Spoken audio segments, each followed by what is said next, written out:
18 से 34। इसकी वजह यह है कि हम बैठे रहते हैं, लैपटॉप पे हैं, अपना हमारी लाइफ स्टाइल ऐसी सेडेंटरी हो गई कि हम एक्सरसाइज नहीं कर रहे, हम फिजिकल एक्टिविटी नहीं कर रहे, हम बैठे हैं और समोसे खा रहे हैं, पैटीज खा रहे हैं, बर्गर, पिज्जा, मोमोज वगैरह वगैरह खा रहे हैं, कोल्ड ड्रिंक पी रहे हैं। तो हम अपनी एक तरह से हम खुदकुशी कर रहे हैं। आप सब जानते हैं कि ये जितने भी कार्बोनेटेड ड्रिंक्स है या जितना भी जंक फूड है, इसके अंदर कितनी पुअर क्वालिटी का पाम ऑयल और क्या क्या इस्तेमाल होता है। और इसने हिंदुस्तान के अंदर ओबेसिटी पिछले 10 सालों में इतनी पैदा कर दी है कि अब हिंदुस्तान में ओबेसिटी एक एपिडेमिक की फॉर्म लेके चले हैं। मोटापा, और मोटापा जब मैं कहता हूं, मोटापे का मतलब होता है ब्लड प्रेशर, मोटापे का मतलब हार्ट डिजीज, मोटापे का मतलब डायबिटीज, यंग एज में डायबिटीज बहुत। और ये तो आपने देखे पिछले 2-3 साल के अंदर कितनी तेजी के साथ हम लोग हार्ट अटैक हो रहे हैं। देख रहे हैं ना, आप सब पढ़े लिखे, आप सब जानते हैं तेजी के साथ 30 साल, 35 साल, 40 साल के अंदर जो हार्ट अटैक हो रहा है, वजह ये कि हमारी ईटिंग हैबिट्स हेल्दी नहीं। हमेशा याद रखें, ईटिंग हैबिट हेल्दी होनी चाहिए, जो बैलेंस डाइट है वो होना चाहिए, फ्रूट्स होने चाहिए, पानी खूब पीना चाहिए।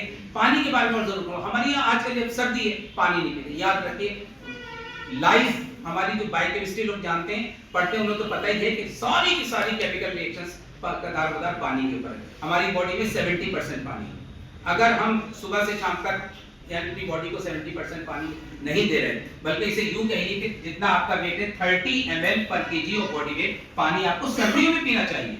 अगर किसी का वजन 60 किलो है तो 60 × 30 है ना, 1800 ml पानी उसे पीना चाहिए। पानी न पीने से बहुत मुसीबतें, बहुत परेशानियां होती हैं।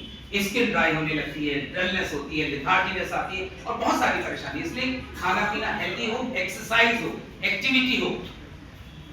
एंड मेंटल में एन याद रखिए, एन का मतलब एक चीज याद रखिए, नो। जिंदगी में नो कहना सीखिए और नो सुनना सीखिए ना। ऐसे नहीं कि सारी ख्वाहिशें पूरी होंगी, जिंदगी मेरे हिसाब से नहीं चलती। मैं अपने घर से यहां तक आया हूं, कितने लोग आज टेढ़ा मेढ़ा चल रहे हैं, बाइक उल्टा सीधा, ट्रैफिक रूल्स को वायलेट करते हुए। अब मैं हर एक से लड़ नहीं सकता, मुझे इसी पे रास्ता पैदा करना है, हर एक से लड़ना नहीं। इसलिए आप किसी भी फील्ड में हो, याद रखिए, एक स्टडी ये बताती है कि सुबह से शाम तक 24 घंटे के अंदर आपको 70% मकामात पर यानी 30% जिंदगी आपके हिसाब से गुजरती है, 70% आपको नो सुनना पड़ता है। नहीं, ये नहीं होगा, ऐसा नहीं हो सकता। उसके लिए तैयार। और जो भी आप प्रिपेयर करें किसी भी फील्ड में, आप मिसाल के तौर पर नीट की तैयारी कर रहे हैं, अब आप देखिए तकरीबन 22 लाख लोग नीट का एग्जाम देते हैं, 21-22 लाख टोटल सीट आज हिंदुस्तान में सब मिला के गवर्नमेंट में और प्राइवेट मेडिकल कॉलेज में 1,10,000 है। 60-65,000 सरकारी और इतने ही प्राइवेट। इसका मतलब ये है कि 22 लाख में 1 लाख लोगों को अच्छे मेडिकल कॉलेज मिल जाए। 21 लाख लोगों को पहले से तैयार होना है। क्या हो सकता है क्या, बल्कि प्रिंसिपल ऑफ प्रोबेबिलिटी के हिसाब से 90% चांसेस ये है कि आपका दाखिला नहीं है कि नहीं। 21 लाख में 22 लाख में 1 लाख का दाखिला होगा, तो हर 20 में 1 का नहीं होगा, यानी हर 5 में, हर 100 में 5 लोगों को दाखिला मिलेगा। तो 95 लोगों को अपना प्लान बी भी तो बनाना चाहिए, सबको अपना प्लान बी बनाना चाहिए। अगर मुझे एमबीबीएस नहीं करना तो मुझे ये करना, अगर मुझे दूसरी अटेम्प्ट देनी है। अगर आप ये सोच के चलेंगे तो फिर स्ट्रेस नहीं होगा। किस बात का स्ट्रेस?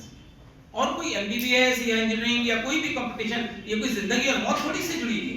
ठीक है, आप एक फील्ड चुनना चाह रहे हैं, बहुत अच्छी बात है, आप तैयारी कीजिए, मेहनत कीजिए, अपनी जान लगा दीजिए, लेकिन पहले से इस बात के लिए तैयार रहिए कि आपका दाखिला नहीं होने जा रहा है, 95% चांसेस इसके हैं। तो प्लान भी तैयार रखिए। अगर मेडिकल नहीं तो मुझे बायोमेडिकल में जाना है, मुझे पैरामेडिकल का इतनी बड़ी फील्ड है उसमें जाना है, मुझे दूसरी। मैं ऐसे 2-3 अपने दोस्तों को जानता हूँ, बहुत करीबी दोस्त, जिन्होंने 2 बार नीट दिया, उनका दाखिला नहीं हुआ। उन्होंने इतनी जबरदस्त कोचिंग इंस्टीट्यूट कायम किए